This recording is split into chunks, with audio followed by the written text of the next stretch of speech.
познат, реномиран неонатолог. Името и презимето Асоциација за бескомпромисна борба во спасување на животи и еден порив кој што живее со години, нека ни е живе и здраве. Често знам тоа да го кажам и само нека остане во таква енергија. Добро утро. Добро утро, ова топло утро, ама еве да се освежиме со убави муабети.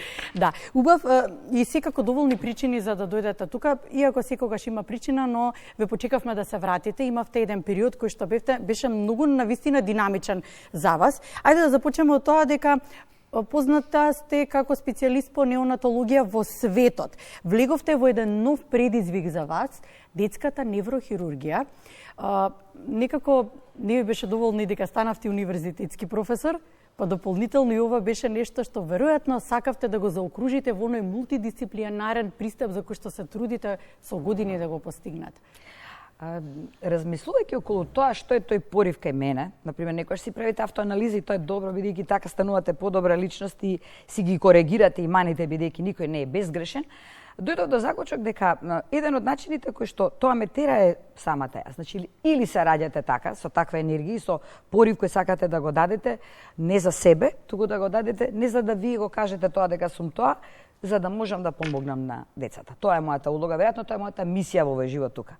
Да помогнам на новороденчињата, споменавте неонатологија, иначе во основа сум педијатар, нели не имаме специјализација педијатрија, значи сме за деца, али педијатријата е многу специфична бидејќи има одел неонатологија, што го напоменате, што е мојата, да речем, една од моите емоции, иначе јас сум шеф на интензивна, значи тоа компилира и предвремено родени, и новороденчиња, и малку поголеми дечиња.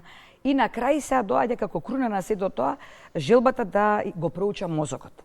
Мозокот е неврологијата, тоа што кажувате. И сега тие две работи кои ќе ги споите, ќе сватите што правите кога работите, бидејќи спасувањето што се случува и нели оние лекови кои се даваат, како да се даваат, која количина, бидејќи новороденето не можете да го третирате како дете, детето не можете како возрасен, и тоа се работи кои што можете да ги совладате за да можете да навистината настапите цврсто и сигурно кога го лечите пациентот, а имаме навистина многу пациенти. Квалитетот на живот на тие дечиња со невролошки проблеми веројатно зависи од тоа рано диагностицирање. И најголемиот предизвик за вас во суштина е веројатно тоа раното диагностицирање за потоа да можете да му го олесните квалитетот на живот. Колку успевате во сето тоа тука кај нас? Го кажавте она кое што е клучно и кое што е, да речем, еден вид нулта хипотеза за педијатрија. Значи, ние даваме квалитет на живот за цел живот. Ако рано диагностицирате една патологија, болест, што и да е, кондиција, и ако навремено со диагностичките процедури, терапевските можности, го дадете тоа на детето, тогаш ќе имате многу поквалитетен живот и за самото дете, бидејќи овие терапии кои што јас кога одам ги слушам, се трудам да ги имплементирам, да ги дадам, да речеме, на децата кои што имаат потреба за да нема понатаму последици било какви, се практично она кое што исто така ми е дрегер, значи мотив, што и како да го дадам кај нас, што велите, не е дека не може. Не е дека не може. Треба да се има добра волја, тимска работа, добра волја, разбирливост и можности се разбира. И сега знаете како, патиштата се секогаш непроодни или помалку проодни, а морате да се научите да бидете и такви. Веројатно во тоа ми помага темпераментот кој од една страна е исклучително добар, бидејќи јас сум брз човек, јас не можам, јас и медитирам, и јога, и сите работи ги правам. Но пустото не оди. Пустото не оди, баш така. Тоа се раѓате така. Значи, морате да се помирите и да го канализирате тоа. Или да се борите со тоа? Апсолутно не. Па и пробав едно време, ајде малку да смирам некој работи. Не можете, тоа е појако да... Ама има многу добри работи кои што можете да ги канализирате, тоа е правиот збор.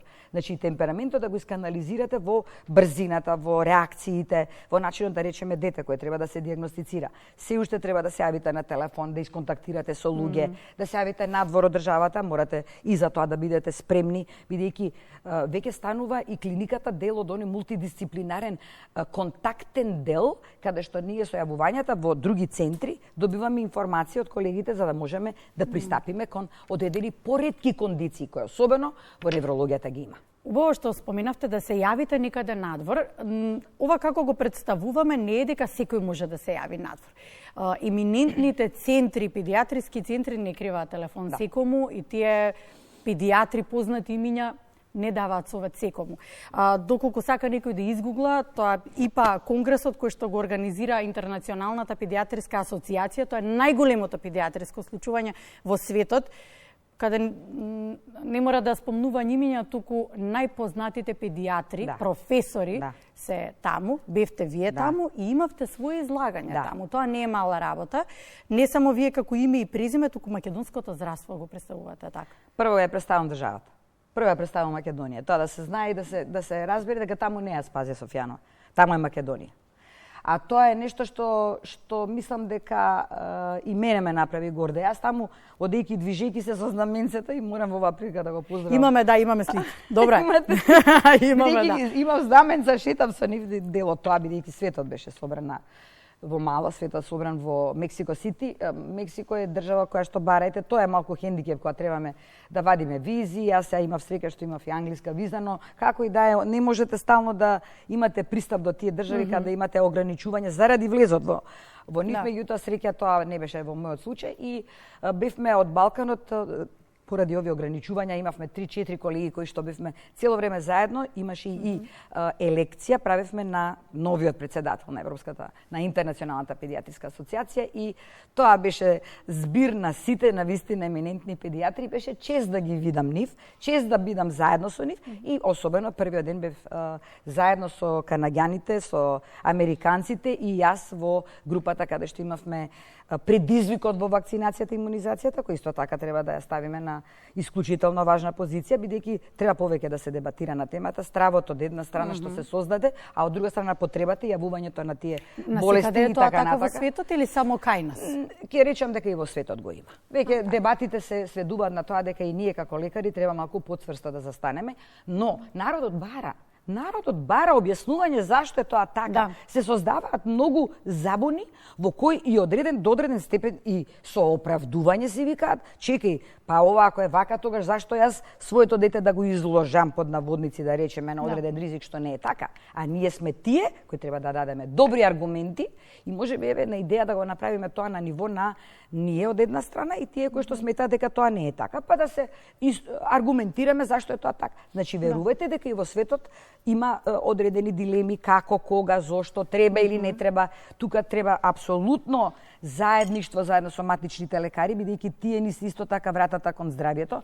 Ние сме последната инстанца во целата приказна и пак ќе речам таа тимска работа, значи матичен лекар, зашто јас во меѓувреме направив еден многу убав собир во Хилтон, каде ги собрав сите матични лекари и педиатри, можеби борбата еве нека слушнат е за тоа да имате матичен педиатар, затоа што сепак педиатријата и специјализацијата педиатрија не е иста како останатите гранки. Возрастен не е исто како дете. Можеби тука треба да се избориме избор на матичен педиатар да има. И имавме една прекрасна дебата на темата со која што ги собрав и матичните.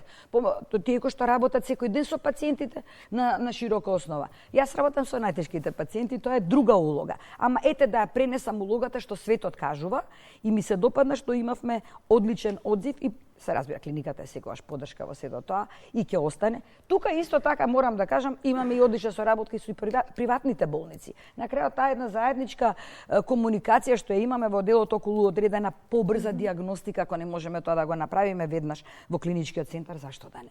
Јас сум за тоа да се отвориме заедно. На крајот, крајната цел на сите нас, без разлика дали работите во приватна или работите во државна болница, ни е здравјето на детето. Ова беше убав вовед за сето тоа што се случуваше во Мексико, не беше тука само Мексико, беше и Германија, претходно тука и во соседството, бевте и во Црнагора, еден сплет на случување извесен период во кој што бевте, морам да ви кажам, затоа што повеќе конгреси ми остави впечаток. Црнагора беше избрана како држава во која што Европската академија на педиатри имаше многу убаво, тука беше и веќе ново избраниот председател кој е Жозеф Хадати, кој што е председател на Интернационалната педиатриска асоциација, со кој воспоставивме одличен контакт и ќе го видиме во ноември, ова е во најава нашата желба да направиме на Балканска. Мислам дека е ова тоа. Да, што го гледаме сега.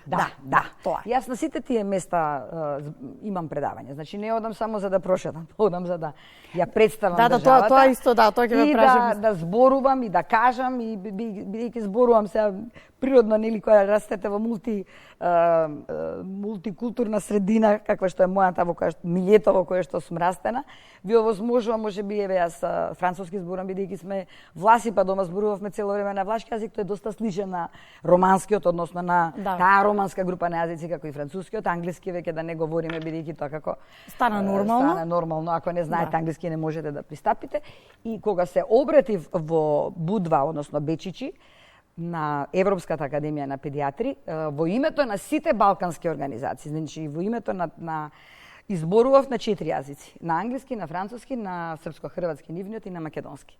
И не знаете колкава јачината остава кај тие, без разлика дали они што и како зборуваат. Во нашата фела многу се цени тоа кога знаете да им се обратите и да кажете, еве јас зборувам на македонски, пред вас вие не знаете македонски, а од друга страна им го говорите нивниот јазик. И навистина имаш еден убав одговор, бидејќи имаш и колеги од Македонија кои што ме слуша, беше поголема група во Бечичи.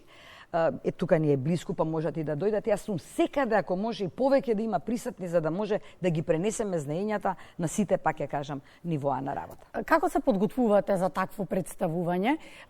Темата за која што ќе зборувате, веројатно е ваш избор и веројатно е она што е последно актуелно и последно што не само веројатно кај нас, секаде во светот веројатно се тие актуелни педиатриски случувања. Се.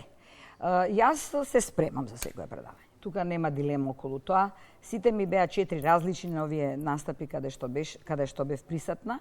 Тоа, верувајте ми, имам желба да го презентирам мултимедијално со тоа што имате дел во кој што на крај завршувам со убавината на нашата држава, а започнувам со тоа колкаво е значењето на тоа да се доаѓа од една малечка држава како нашата и ентузијазмот и желбата да бидеме рамо до рамо со сите генски терапии, нови, иновативни терапии што ги светот што ги поддржува и што го прави. Што се случува нормално. Цело време јас на тие предавања сум секогаш таму и останувам од Сабајле. Например, во Минхен почнува во 7 часот Сабајле предавањата. Како да ви кажам, мислам тоа секогаш. Ама јас ве разбирам како.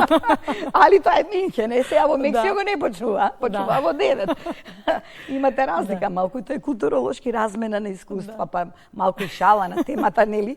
И нема, тоа е германска школа, толку не можете повеќе или помалку да одстапите од тоа време. Меѓутоа, контактите и од областа на интензивна неонатологија и неврологија ме направи да аплицирам, бидејќи имаше на ниво на ИПА, кој ќе сака да го води делот во неонатологија за неонатална неврологија. И по CV-то добив јас. Јас сум многу стрикна заради тоа, ама сега тоа дополнителни обврски ми бара. Викам, дали ќе одам на одмор оваа година, може би оваа година нема да одам на одмор, ама нема да значи ништо кога ќе отидете потоа да презентирате. Цело време сме во групите, само контактираме и сега ме прашува дали имате во Македонија тоа. Одма и да немаме, ќе најдам начин да го имплементираме во делот кој што може да го... Кој не се може... убаво што споменавте така, не знам дали ќе одам на одмор, но ова го кажувам на шега поради тоа што има една ваша реченица која што навистина ми има оставено впечаток. Многу новинари, би светски познати, гледам дека ве прашуваат, имате можност на секаде ни светот, особено во Англија, каде што вашата ќерка веќе работи. Имате можности да останете да се надоградувате и да работите во едни поинакви здравствени услови за кои што вие сведочите. Се враќате повторно назад, велите вака. Се враќаш таму каде што ти е душата. Детска клиника, веројатно наследно ви остана од вашето татко да биде ваша душа. И која ви е мисијата и визијата? Сега ме прашувате прашање кое ќе го одговорам онака како што јас искрено пристапувам кон се. Да, душата ми е таму и нема да ја сменам. Еве, сите да го знаат. Тоа секакви шпекулации. Ќе оди ваму, ќе оди таму, ќе оди овде. Ама тоа нас не смирува родителите, да ви кажам, јас за тоа таму прашувам. Еве, ќе имам и 5 дежурства во август и не ми е проблем воопшто и тоа. Може би некојаш и не е така лесно спредвадена, имав 24 часа, ама знаете како го ќе помогнете, кога речат ви благодарам, мислам дека таа цена не можете да ја замените со ништо. Значи, тоа ја храни вашата душа. Мене тоа највеќе ме храни. Сега нема да говорам околу материјалните принципи во животот, меѓутоа имате различни типови на луѓе. Јас едноставно припаѓам на онаа категорија каде мене душата ме храни наука, да можам да помогнам, да можам да дадам нешто од себе и едноставно новите предизвици кои што и го прават тоа и го дури јас во едно од обраќањата велам после овие мои субспециализации веројатно ќе одам и на генетика. Иднината во медицината е токму тоа, генетиката, истражувањето зошто се случил проблемот, а тоа го научи во Лондон, кога во Great Ormond Street првото прашање што го поставуваат кога дебатираат на тема, што е многу добро, че седнуваат и дебатираат. Зошто е тоа така? И немате суети. Јас знам повеќе, ти знаеш помалку. Не. Дајте да ви зошто е тоа така? Од каде настанало тоа така? Зошто е ова вака? Значи прашањето зошто го вади коренот на проблемот. И многу пати веќе доаѓаме до тоа дека генетиката е еден од корените за многу работи. Потоа се надоврзуваат надворешните фактори кои што представуваат едно од најчестите причини и во дијагнозата на многу честите, да кажам, случувања кои што се, а тоа се аутистичниот спектар кои што го гледаме се почесто. Че имаме ситуации кои се различни од она што било во минатото. Во минатото ние не сме гледале толку често таков тип на однесување и сега велат стално и екранизации, многу други работи, сега тоа е тотално друга тема и за тоа можеме да зборуваме, но сепак во подлогата на нештата мора да има некој фактор кој што променил, изменил, направил некоја мутација, делеција или дупликација или не знам што.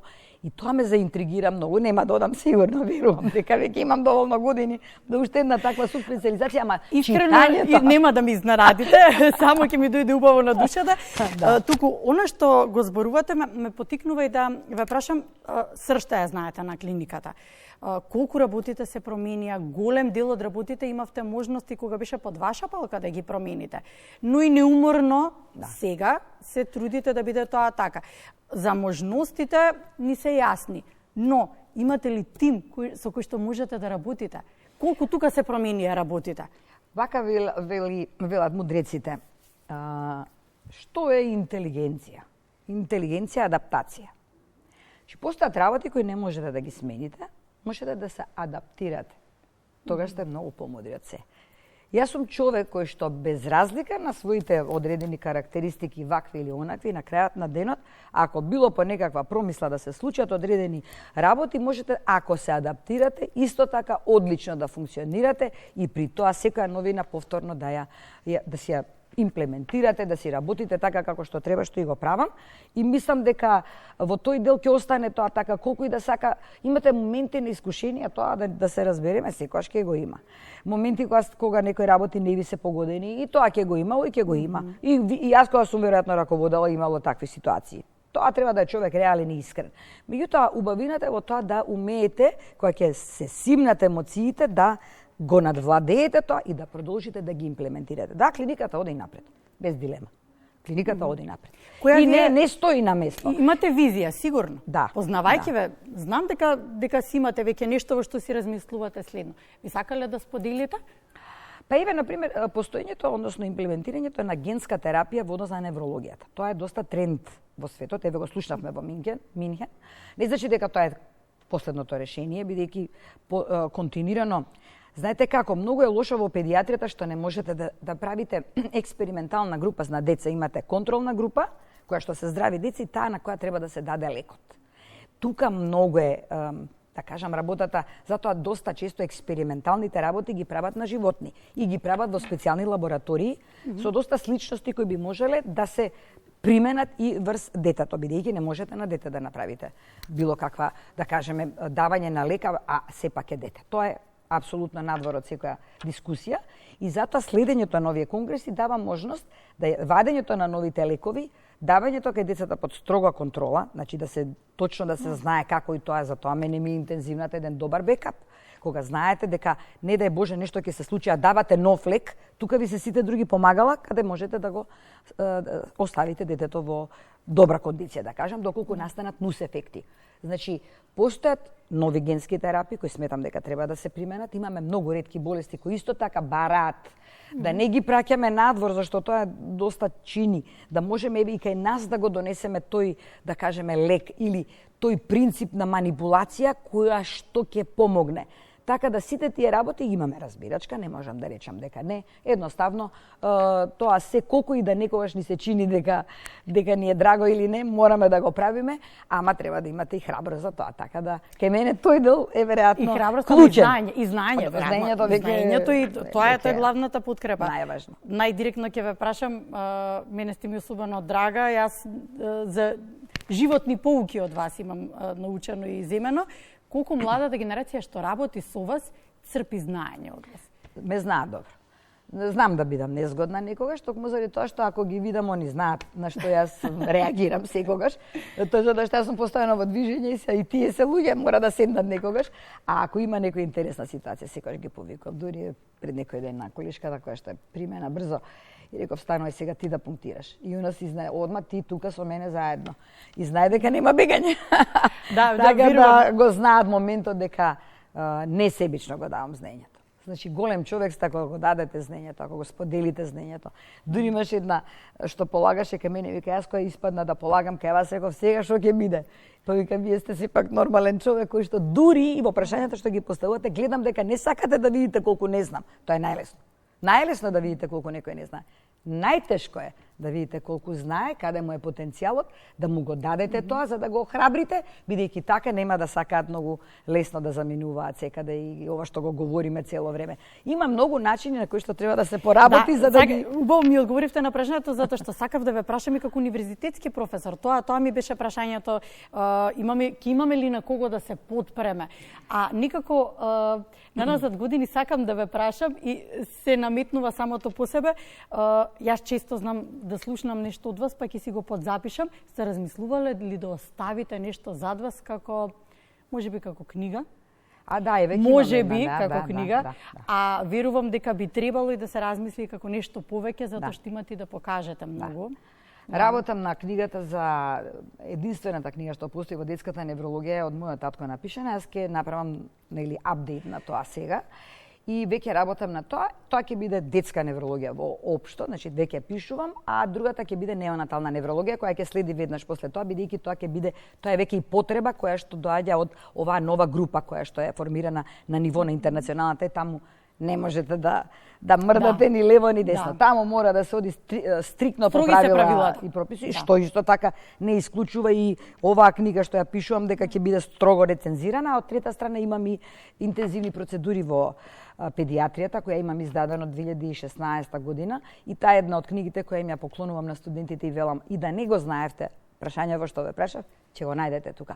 Прочитајте го заради вас, не ради мене. Значи, ова кое што сакам да го кажем е на крајот на денот, сите сме исти и сите одиме на едно место. Она што може луѓето да ве паметат е барем по-добро. И секош да направите добро, еднаш да сгрешите, ќе има проблем, ама како и да е, оставете го ви понатаму доброто. А тоа се работи кои што ги ве прават вас, да кажам, на некој начин да оставите нешто за себе, за да имате пред себе. Особена чест и задоволство секогаш. Благодарам.